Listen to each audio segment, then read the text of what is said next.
Assalamualaikum warahmatullahi wabarakatuh. Saya Muhammad Irfan Khairi akan menjelaskan makalah tentang taharo. Apa pengertian taharo? Taharo berasal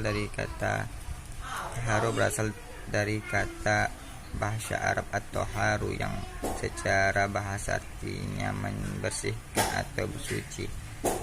Menurut syara ialah suci dari hadas atau najis dengan cara yang telah ditentukan oleh syara atau menghilangkan najasah mandi dan tayamum.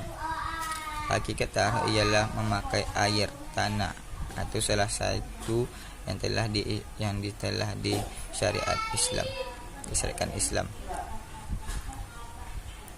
Bersuci itu dibagi menjadi dua, lahir dan batin. Batin ialah mensucikan diri dari dosa dan maksiat. Kedua, kebersihan lahir ialah membersihkan dari kotoran dan hadas. B. Hukum taharo. Bersuci hukumnya wajib berdasarkan firman dan sunnah Nabi SAW. Adapun firman Allah ialah surah Al-Baqarah ayat 222 yang artinya, sesungguhnya Allah menyukai orang-orang yang taubat dan menyukai orang-orang yang mensucikan diri.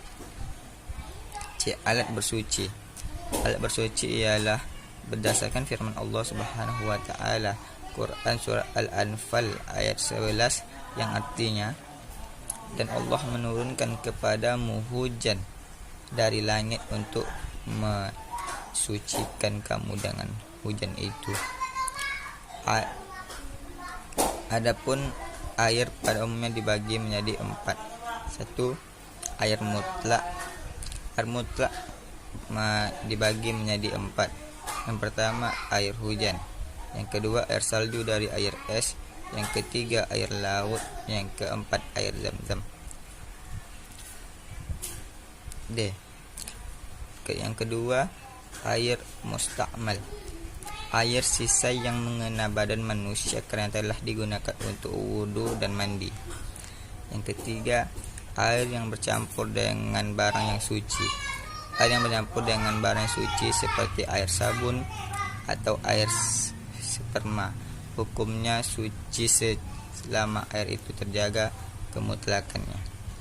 4. Air sisa yang diminum oleh hewan, binatang yang tidak haus seperti himar dan kucing, maka airnya tidak najis.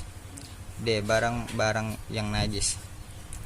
Yang pertama, tinja manusia atau kotoran manusia, kotoran yang keluar dari tubuh manusia melalui duburnya. Yang kedua, kencing manusia. Kencing manusia atau hewan yang termasuk barang-barang najis yang harus dibersihkan oleh seseorang. Yang ketiga, mazi dan wadi. Mazi adalah cairan yang keluar dari manusia ketika syahwatnya memuncak. 4. Darah haid. Darah haid merupakan barang najis yang harus dibersihkan dari badan atau pakaian kita yang terkena. 5. Kotoran binatang yang tidak dimakan dagingnya. 6. Anjing, liurnya dan sisa minumannya. 4. Ketujuh, bangkai. Bangkai adalah hewan yang mati tidak wajar tanpa melalui penyembelihan yang syar'i. E. Klasifikasi najis dan cara mensucikannya. Cara mensucikannya yaitu yang pertama, najis menurut bahasa artinya adalah kotoran, dan masyhur syara artinya adalah sesuatu yang mempengaruhi sahnya sholat. Najis itu dibagi menjadi 3 bagian. Yang pertama, najis mughalladzah, yaitu najis yang berat. Yang kedua, najis mukhaffafah, ialah najis yang ringan. Cara membersihkannya cukup dengan memercikkan air bersih pada benda yang terkena najis tersebut. F. Macam-macam taharo. Yang pertama adalah wudu. Wudu adalah cara untuk bersuci dari hadas kecil agar seseorang bisa melaksanakan sholat. Yang kedua, menyapu sepatu atas 2 sepatu. Banyak keterangan menyatakan bahwa Nabi menyapu atau 2 sepatu baik di kampung atau dalam safar. Yang ketiga, tayamum. Nabi Muhammad bertayamum dengan sekali tepuk muka dan kedua telapak tangan. 4. Mandi. Apabila seorang sedang berhadas besar, maka yang wajib dilakukan adalah mandi wajib. Selanjutnya adalah kesimpulan. Bersuci merupakan persyaratan dari beberapa macam ibadah. Karena itu bersuci memperoleh tempat yang utama dalam ajaran Islam. Kesucian dan kebersihan lahir dan batin merupakan pangkal keindahan dan kesehatan. Oleh karena itu, hubungan kesucian dan kebersihan dengan keindahan dan kesehatan erat sekali. Yang terakhir adalah saran.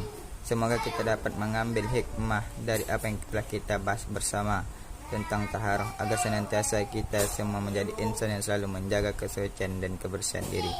Sekian, assalamualaikum warahmatullahi wabarakatuh.